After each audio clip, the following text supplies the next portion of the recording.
അമൃത്സറിൽ സുവർണക്ഷേത്രം ആക്രമിക്കാൻ പാകിസ്ഥാൻ ശ്രമം നടന്നതായി സ്ഥിരീകരിച്ച സൈന്യം മെയ് 7-8 ദിവസങ്ങളിൽ സുവർണക്ഷേത്രം ലക്ഷ്യമാക്കി പാകിസ്ഥാൻ ഡ്രോണുകളും മിസൈലുകളും എത്തി. ആകാശ് വ്യോമ പ്രതിരോധ സംവിധാനമാണ് പാക് ഡ്രോണുകൾ തകർത്തതെന്ന് വ്യോമ പ്രതിരോധ സംവിധാനത്തിന്റെ ദൃശ്യങ്ങൾ പുറത്തുവിട്ടുകൊണ്ട് സൈന്യം അറിയിച്ചു. ഓപ്പറേഷൻ സിന്ദൂറിന് പിറകെ ലഡാക്ക് മുതൽ ഗുജറാത്ത് തീരം വരെ അന്താരാഷ്ട്ര അതിർത്തിയിൽ ഡ്രോണും മിസൈലുകളും ഉപയോഗിച്ച് ഭാരതത്തെ ആക്രമിക്കാൻ പാകിസ്ഥാൻ ശ്രമിച്ചിരുന്നു. ഇതിനിടയിൽ അമൃത്സറിൽ സിഖ് ആരാധനാ കേന്ദ്രമായ സുവർണക്ഷേത്രം ആക്രമിക്കാനും പാകിസ്ഥാൻ ശ്രമിച്ചു എന്ന വിവരമാണ് സൈന്യം ഔദ്യോഗികമായി സ്ഥിരീകരിച്ചത്.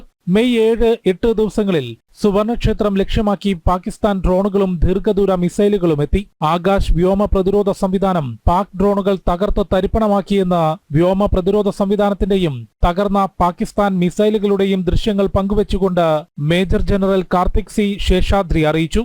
Even targeted religious places specifically. A case in point being the Golden Temple located in Amritsar, which is internationally renowned and a place of faith for everybody. It saw a surfeit of drone and missile attacks, which were thwarted bravely by our Army AD gunners. The Indian Armed Forces and Army Air Defense gunners will continue to defeat all his designs and thwart all aerial threats.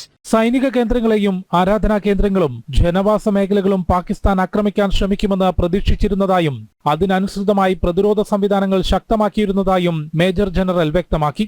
Amritsar കൂടാതെ ലഡാക്ക്, ജമ്മു, ശ്രീനഗർ, പത്താൻകോട്ട്, ജലന്ധർ, ചണ്ഡീഗഡ്, ജയ്സാൽമീർ, ഭുജ് എന്നിവിടങ്ങളിലെ സൈനിക കേന്ദ്രങ്ങളും ജനവാസ മേഖലകളും പാകിസ്ഥാൻ ലക്ഷ്യമിട്ടിരുന്നതായും പ്രതിരോധ മന്ത്രാലയം നേരത്തെ അറിയിച്ചിരുന്നു. ജനം, ഡൽഹി.